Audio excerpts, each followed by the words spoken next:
Холимог талаанаар яагаад хичээлэх ёстой вэ? Өөрийгөө хүчтэй гэж бодоод яваад байдаг болоо л та өөрийн ч бас байранд чинь тавих хүн заалтанд бас байдаг шүү те чи тийм амар хүчтэй хүн биш шүү гэдгийг бас холимог талаан чамд ойлгуулж өгнө.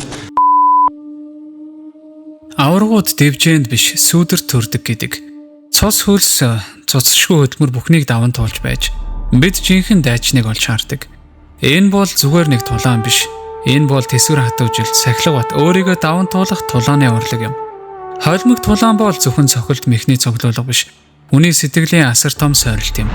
Өнөөдрийн манай зочин бол тулааны дэвжээнд ч амьдралынхаа замналдаач залууст үлгэр дуурайл болж буй дасгалжуулагч Нэм сүрэнгийн заалаар зочилсон юм.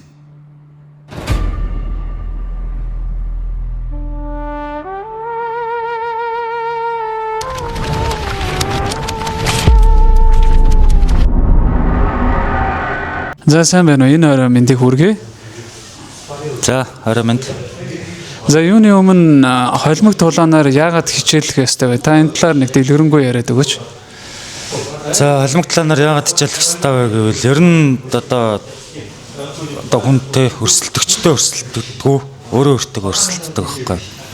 Өөрөө өөрийгөө ялахын тулд холимог талаанаар одоо жишээ нь аймхаач үт юм уу те. Нэг бол уураа хин чаддгүй ч үт юм уу те.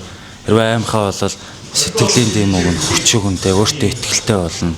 Хэрвээ жоох ууртаа уцаартай өөрийгөө хүчтэй гэж бодоод яваад байдаг болоо л та өөрийн ч бас байранд чинь тавих хүн заалтанд бас байдаг шүү те. Чи тийм амар хүчтэй хүн биш шүү гэдгийг бас холимог талаан чамд ойлгуулж өгнө. За хэрвээ чи стресстэй болоод орой урж ирээ зүгээр энэ олон янзын дасгал хөдөлгөөнийг хийхэд өдөржин ингээд хоригд хэвцэн байсан тэр стресс чи бүгд арилж алга болж та тийм гол сэтгэлийн таашаал авдаг гэх юм уу. Хамгийн наазах нь бол зүгээр иймэрхүү.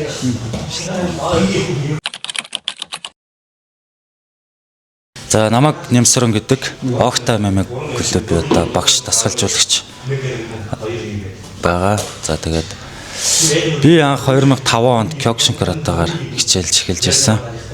Тэгээд тэрнээс хойш одоо завсралсан хугацаа одоо идэвхтэй бэлтгэлээсэн хугацаа гэх юм бол нэг 10 гаруй жил тамирчин одоо Кёкшин каратегийн тамирчин байж байгаа. Тэгээд кикбоксинг тэмцээн, мутагийн тэмцээн, байлдааны самбын тэмцээн гэж орж явж байгаа. Сүүлд нь бол одоо яг эднэрийг нэгтгсэн нэг юм холимог талаан байсан.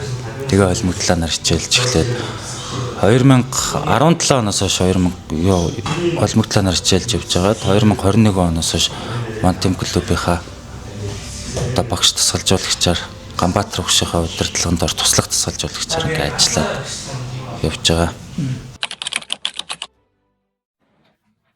Тэгээ манай гудамны ах клубын бас юм тасгалжуулагч байсан байхгүй. Тэгээ бид нар нэг 4-5-лаа нийлдэг юм гудамдаа ингээд сахилгагуудаа явдаг гэсэн хүүхдүүд яг нэг 14-та 15-та сахилгагуудаа та нар ингээд гудамжинд одоо дээр гудам метрлэх гэж ярьдаг байсан шүү дээ. Гудам метрлж яхаар манай заал руу дагж байгаа бэлтгэл хийгээд бид нар баг хүчээр шахуу авч явсан гэх юм.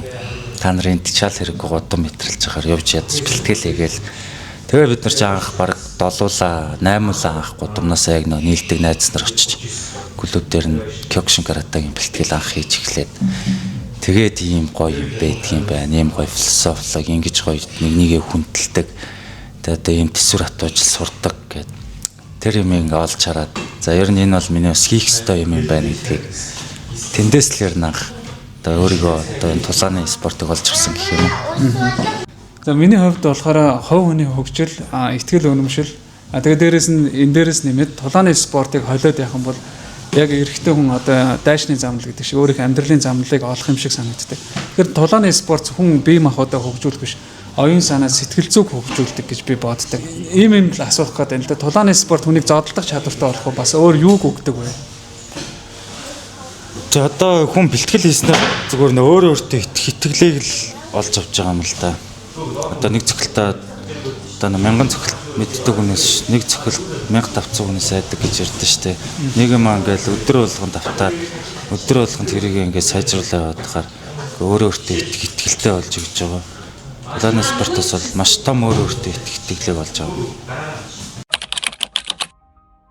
Тэгээ миний хувьд бол ер нь чадна гэж боддог. Яагаад гэвэл зааланд ирээд одоо сурж байгаа хүүхдүүд чинь одоо ах захтай те эрэмт дараатай төвчээртэй зөрөгтэй хүчрхэг хүүхдүүд байдаг болохоор одоо хүчтэй хүмүүс чинь одоо гараад хүчгүй нэг бол мэдээж дэрлэгдэх байхгүй. Аймхаа хүмүүс л аймхаа зангаа нуух гэж одоо бусдыг дэрлэгдэх ч юм уу те.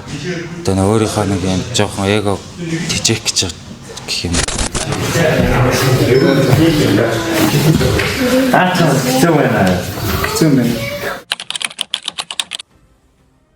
Тэ одоо нөө доторх асуудал нь ингэж богшиж явсаар байгаа. Тэгээ тэр нь одоо нөө хүн хэлбэрлүүгээ шилжиж идчих юм те. Асуудлаа гаргаж чадахгүй одоо хүнтэй ярилцж чадахгүй ч гэдэм юм уу. Тийм одоо нөө бодлууд нь ингэж бүр богшиж явсаар байгаа. Тэгээд одоо тэрэн сүлдээ готрал болоод байна уу гэж хараад байгаа. Миний одоо өнцгөр болоод тэгэхэд чинь одоо за яг ингээд найз нөхдөд уулзаад сайхан доторх асуудлаа ингээд донгоолгоод гаргаад одоо ярьж чадахгүй бол заалан дээрээ те бэлтгэл хийснээр одоо тэр асуудлууд бүгднийг ингээд алга болгоод одоо зааланд ч одоо ирээд нэг бэлтгэл хийгээд бол нэг бясалгал хийчихэд те одоо нэг йогийн хүнтэй чинь те нэг цаг ингээд йог хийгээд бясалгал хийгээд ингээ гарч байгаа юм шиг тийм сайхан мэдрэмж авчихдээ шүү дээ. Одоо нэг өдөржин бохирцсан байсан ч юм уу. Тэр үедээ хэцүү өдөр байсан ч юм уу. Тийм байх юм бол орой бэлтгэл хийгээл гарахад ямар ч асуудал болчдөг байхгүй. Одоо хүний тархинд чи өдөр тийм 60 мянган бодол эргэлддэг гэж байгаа. Тэгээд тэрнийх нь дийлэнх нь бол сөрөг бодлууд байдаг гэж байгаа байхгүй. Тэгээд энийг одоо гарахгүйгээр одоо ингээ дотроо байлгаалах юм бол бухшаалаа. Тэгэхээр одоо ямар нэгэн байдлаар те ярилцах ч үт юм уу, гүүх ч үт юм уу те заавал бэлтгэл хийж байгаа ш. За тэгээ ирээд бэлтгэл хийгээд төлсөө гаргах чинь одоо ийм үнэ. Одоо тэр нэ сөрөг бодлууд чинь бүгд одоо замхарч алга болоод тэгэл дахиад бүх юм ингээл ихнээсээ ингээл ирч хүчтэй ч юм ингээд эхэлдэг. Тэгэхээр одоо ирчүүдэд энэ асуудал одоо дамгийн наацхантай бүр болохгүй бол гараад гүүхэд энэ сэтгэл утрал байхгүй бол нэг бол одоо бясалгал хийдэг юм, нэг бол хүнтэй ярьдаг юм те. Тэгж бодож байна.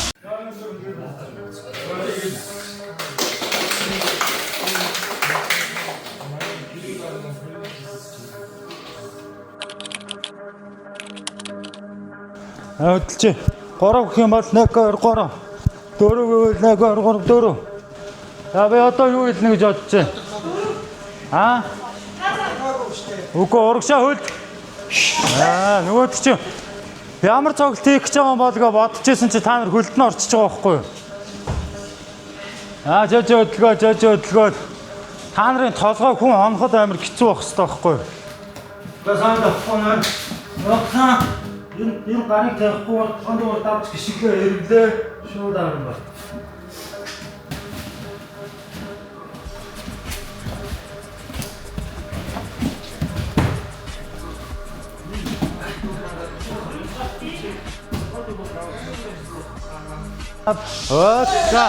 Жара. Уртаас хоёр. Хоёр. За тэгж хөл солбож явахгүй шүү. Яг энэ. Жаанаша. Уртаас хоёр. Хоёр. Тавда. Банас тавда. Эсэрэгч.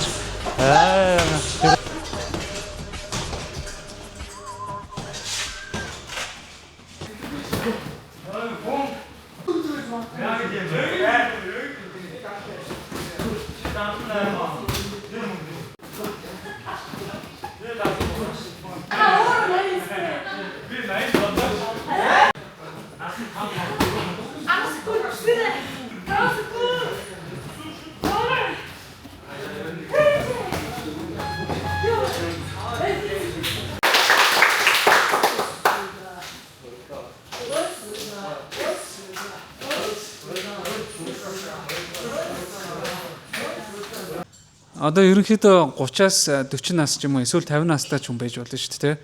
Тэнгүүд тэр хүмүүсийн хувьд ямар айдас байдаг вэ гэхээр энэ тулааны спортоор хичээлдэж ихэд оройтсон байдаг уу үгүй юу? Энэ талаар таны бодол юу вэ? Тэгээ ер нь бол одоо яг бүр мэрэгжлийн төвчний тамирчин болно гэж бодож байгаа бол мэдээж оройтсон байгаа. Зүгээр одоо өөрийнхөө амьдралын хөвшил болгоод юм уу одоо шинээр юм сурч мэдэх юм уу те. Одоо тэр талаасаа бол одоо хэдэн нас ч байсан оройтхгүй 40-тэй 50-тай ч байсан мар өнөдөр үрж ирээд юм сурахад бинээс ч одоо хүний сурцсан юм бинээс нь салгаж авдаггүй шүү дээ тэрнтэй яг адилхан. Одоо тэгээ зүгээр амьдралын хөвчлөл болгоод ядаж нөө унахад тэ зөв өнөө сурцсан байх ч юм уу тэ. Тэр талаасаа бол ер нь бэлтгэл хийх бол хэдэн ч настай онд бол одоо оройтхгүй. Тэгээ би одоо бас яг тамирчин багтаа өөрөө бас оргил төрнө гэж одоо бэлтгэл хийдэг байсан. Тэгээд одоо бэртэл гэмтэлтэй ар гэрийн асуудлаас болоод тэрэндээ хараахан хүрч чадаагүй одоо нэг хүрч чадаагүй юмда одоо шавнарыгаа хүргэн гэсэн зорилготой одоо дэлхийн зах зээлтэй топ төвшөнд өрсөлдөхөөц тэм тамирчдыг бэлдэнэ гэсэн зорилготой анхны клубыг нээсэн. Одоо системтэйгээр бэлтгэл хийгээд одоо явахад чи бид нар өмнө нь бол UFC бол маш хол байлаа шүү дээ. Одоо бол манад 3 ч тамирчин тулалдсан маань яг ойрхон хаяанд одоо Азаас ингээд сонгогчлагралтыг аваа гардаг болчлоо. Тэгэхээр зүгээр зөв системтэй тамирчид өөрсдөө зорьсон байхад бол одоо миний хүсэж байгаа тэр UFC-ийн авраг одоо монголчуудын хүсэж байгаа тэр авраг гэдэг цолтой одоо ойрхон байгаа л гэж бодож байна. Тэрний төлөө явж байгаа одоо Азийн зах зээл, дэлхийн зах зээл одоо маш олон холбоотой болчлоо тий. Аз одоо том холбоо Jessica гэхэд маагч одоо 2-3 тамирчин болчихж байна. Одоо манай монгол тамирчин одоо авраг нь болцсон тий. Сая хамгийн өндөр цалингийг авцсан ингээд харахаар бол бид нар ер нь маш ойрхон ирсэн байгаа. Тэгээ энэ ойрхон ирсэн зүйлийг одоо яг эцсийг нь ориглыг нь үзэхийн төлөө зорж байгаа да. За энэ контентыг үзэж байгаа үзэгчдэд хандаж та юу гэж хэлмээр байна? За тэгээ юуны төрөнд бол спортоор хичээллээрэй л гэж хэлмээр байна. Тэгээ дасгал хөдөлгөөн гэдэг бол хүний стрессийг тайлж, буур бухимдлыг арилгах те. Тэгэхээр одоо спортоор хичээллээрээ хүүхдүүдийн үйл одоо хамгийн ойрхон клуб дээр очиж бэлтгэл хийгээрээ те. Заавал сайн багш, сайн дасгалжуулагч гэдэг байхгүй те. Одоо бүр бэлтгэл хийх боломжгүй бол ядаж гарчгүйгээрээ те. Зүгээр спортоор хичээллээрэй л гэж хэлмээр. Хүн өнгөрсөнд хэн байсан сонирн биш. Ирээдүйд хэн болох нь ч чухал биш.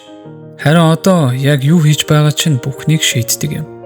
Хөлс дууссан хорон бүр өөрийгөө ялан дээс өдөр бүр чамайг агуу зүс рүү хөтэлдэг юм.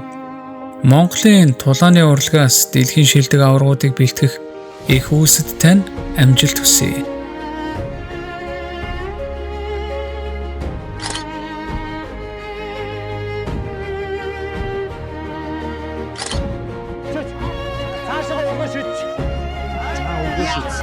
Хүн харамсал. За эргүүлсэн. За өгсөө.